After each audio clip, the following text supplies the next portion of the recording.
Baik, terima kasih. Assalamualaikum warahmatullahi wabarakatuh. Selamat berjumpa kembali dengan saya Gary Firmansyah. Hari ini kita akan membahas mengenai implementasi metodologi dari perkuliahan topik dalam Enterprise Arsitektur. Eh, Seperti pada pertemuan-pertemuan sebelumnya, Enterprise Arsitektur adalah sebuah model yang akan membantu mengarahkan dalam pembangunan sebuah bangunan, objek, ataupun sebuah organisasi. Atau kalau di enterprise arsitektur berarti arsitektur untuk membuat enterprise. Nah, hari ini kita akan sedikit membahas mengenai bagaimana mengimplementasikan dari arsitektur tadi. Nah, implementasi metodologi ini mengacu pada buku. Mudah-mudahan saudara-saudara mahasiswa sudah mempunyai buku Introduction to Enterprise Architecture ketiga karangan Scott Bernard.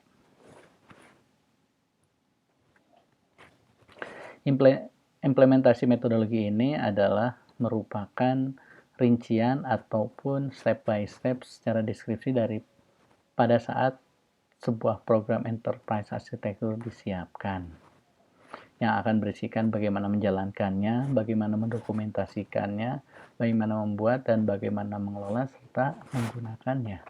Nah, metodologi ini merupakan salah satu opsi, karena kalau kita mempelajari enterprise arsitektur itu banyak sekali IEE yang sudah disiapkan. Salah satunya ada IE-nya Zahman, kemudian ada enterprise arsitekturnya TOGAF, ada enterprise arsitektur Amerika itu Federated Enterprise Architecture Framework, dan banyak sekali yang lainnya. Nah, ini di sini salah satu akan dijelaskan bagaimana secara general dibangun sebuah enterprise arsitektur. Kalau kita lihat basic elemen dari enterprise arsitektur dokumen, mudah-mudahan gambar yang di kiri bisa terlihat, kalau tidak di zoom atau lihat di buku. Jadi di yang sebelah kiri itu merupakan, atau lihat angka 1 itu menunjukkan level dari view-nya, dari level paling rendah menuju level paling atas enterprise arsitektur. Kemudian angka kedua kalau kita lihat di sini adalah komponen-komponennya. Yang ketiga adalah current arsitektur, keempat itu framework, kelima itu arsitektur management dan transition plan, serta keenam komponen feature arsitektur. Jadi hal yang akan kita bahas itu adalah bagaimana membangun sebuah current arsitektur yang ada sekarang menuju feature arsitektur yang akan datang. Jadi kalau kita lihat dari bawah ke atas itu, semakin bawah semakin rendah levelnya, semakin atas semakin tinggi level atau view-nya. Jadi paling bawah itu terdiri dari network dan infrastruktur, merupakan jadi fondasi. Di atasnya network infrastruktur itu ada sistem dan aplikasi. Berikutnya lagi setelah sistem dan aplikasi itu ada data dan informasi. Baru setelah data dan informasi itu ada product and services. Terakhir adalah goal dan inisiatif. Jadi rekan-rekan mahasiswa mudah untuk melihatnya. Karena arsitektur itu kita melihat dari paling bawah, paling rendah hingga paling atas, paling tinggi. Pertama, network dan infrastruktur menjadi fondasi pada saat pembangunan sebuah enterprise. Kemudian artinya pada saat kita ingin melihat arsitektur yang ada sekarang, kita perlu mereview infrastruktur yang ada di organisasi tadi, termasuk networknya. Infrastruktur itu apa? Berarti perangkat keras, komputer, server, apapun yang menunjang kegiatan yang di atasnya, termasuk jaringan yang ada, jaringan apa yang digunakan dan segala macamnya. Kita perlu memetakan semua itu. Setelah kita petakan semua kondisi current-nya, kita mulai memetakan level berikutnya.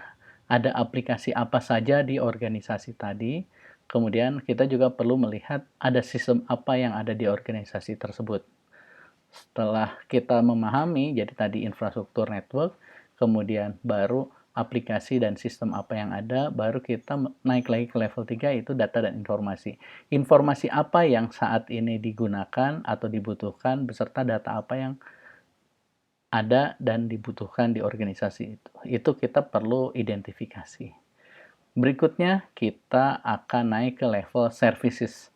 Untuk menunjang kegiatan keorganisasian, maka kita perlu mendefinisikan services apa yang ada di organisasi tadi, beserta produk apa saja. Nah, itu menjadi poin penting karena pada saat kita memetakan services dan produk, kita perlu melihat service tadi menggunakan data apa, informasi apa. Pada saat kita melihat data dan informasi tadi, kita juga akan melihat data dan informasi ini dihasilkan oleh sistem yang mana atau aplikasi yang mana. Pada saat kita melihat sistem dan aplikasi yang mana, kita lihat ke bawahnya lagi bahwa aplikasi dan sistem ini ada pada perangkat keras yang mana. Jadi setiap layer itu saling terhubung satu sama lain. Nah, dari keempat layer tadi akan menghasilkan goal dan inisiatif yang diinginkan dari current arsitektur. Berikutnya adalah kita perlu memahami naiknya dari atas dulu. Jadi, pada saat feature arsitektur, kita ingin melihat strategik yang perlu kita bangun apa beserta goal dan inisiatifnya. Itu yang perlu kita lihat. Jadi pada saat lihat current, kita lihat mulai dari paling bawah ke paling atas. Sedangkan pada saat lihat feature, kita lihat dari atas ke bawah. Jadi feature-nya itu apa yang ingin dicapai dan goal, tujuan apa yang ingin dicapai dan inisiatif apa yang ingin dicapai. Setelah itu baru turun ke bawah, bisnis apa yang perlu diimprove beserta produk dan service apa yang perlu diimprove supaya strategic goal dan inisiatif tadi tercapai. Setelah bisnis, produk, dan service apa yang perlu diimprove, maka kita membutuhkan data apa saja beserta information flow apa saja yang diharapkan untuk meningkatkan bisnis, produk, dan service. Setelah itu, setelah kita tahu data dan informasi, aliran informasi tadi, maka kita perlu memetakan juga sistem dan aplikasi apa yang akan mendukung dari data dan informasi tadi. Setelah itu baru kita perlu yang terakhir mengoptimalkan network dan infrastruktur. Artinya kita perjalanan dari current ke arsitektur tadi kita bisa lihat nanti gap-nya. Kondisi network dan infrastruktur sekarang seperti apa, dan fiturnya seperti apa, sehingga itu menjadi roadmap untuk mengimprove. Demikian juga sistem dan aplikasi kondisi saat ini apa, kemudian ke depannya sistem dan aplikasi yang diharapkan itu apa, sehingga kita bisa tahu step-step menuju itu. Demikian juga seterusnya data dan informasi, product services, dan goal inisiatif. Jadi itulah bagaimana perjalanan pembangunan sebuah enterprise arsitektur itu kita perlu melihat current arsitektur dan perlu memetakan future arsitektur.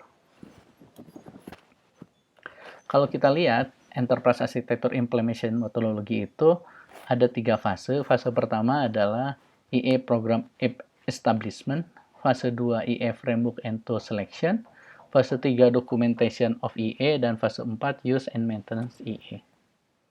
Kalau kita lihat rincinya, fase 1 itu terdiri step 1 sampai step 4.